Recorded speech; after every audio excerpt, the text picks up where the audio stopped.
2 drink लेने के बाद सानिया ने हनीफ से कहा, बस अब मैं और नहीं पी सकती।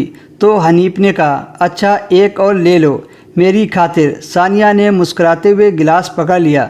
सानिया जानती थी कि उसकी खूबसूरती का जादू उस पर पूरी तरह चढ़ गया है, पर वो इस काम को और मदहोश बना देना चाहती थी। सानिया ने हल्के नशे में कहा, बाहर बारिश हो रही है, चलो हम बालकनी में चलते हैं। फिर वह दोनों अपना अपना ड्रिंक लेके बालकनी में आ गए और रिलेशनशिप के मुद्दे पर दोनों बात करने लगे। हनीफ को धीरे धीरे मदहोशी छा रही थी। वो जमकर सानिया की तारीफ किए जा रहा था। ड्रिंक का असर तो अब सानिया पर भी होने लगा था।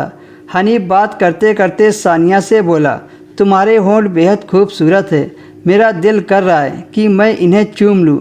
सानिया बालकनी की ड्रिल पर झुककर खड़ी थी। तभी हनीफ ने उसे पीछे से बाहों में भरकर चूम लिया। अचानक से इस हमले से सानिया सकपका गई, पर हनीफ ने अपने होंठ उसकी गर्दन से नहीं हटाए। वो सानिया की गर्दन को बेइंतहा चूम रहा था।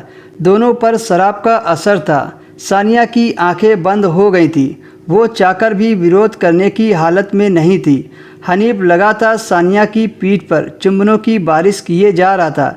तभी सानिया ने कहा, यहाँ नहीं, अगर किसी ने देख लिया तो गड़बड़ हो जाएगी। हनीफ से छूटकर वो अपने बेडरूम में आ गई और शीशे के सामने खड़ी हो गई कि तभी पीछे से हनीफ ने उसे अपनी बाहों में भर लिया और फिर से चूमने लगा। तभी हनीफ सानिया के कान में बोला, सानिया आज मैं तुम्हें पा लेना चाहता हूँ। सानिया ने कहा, हाँ हनीफ, मैं भी बरसों से इस आग से जल रही हूँ, मैं सालों से अधूरी हूँ, आज तुम मुझे अपनी बाहों में समा लो। धीरे धीरे हनीफ आगे बढ़ता गया और थोड़ी ही देर में सानिया के कपड़े फर्श पर आ गए।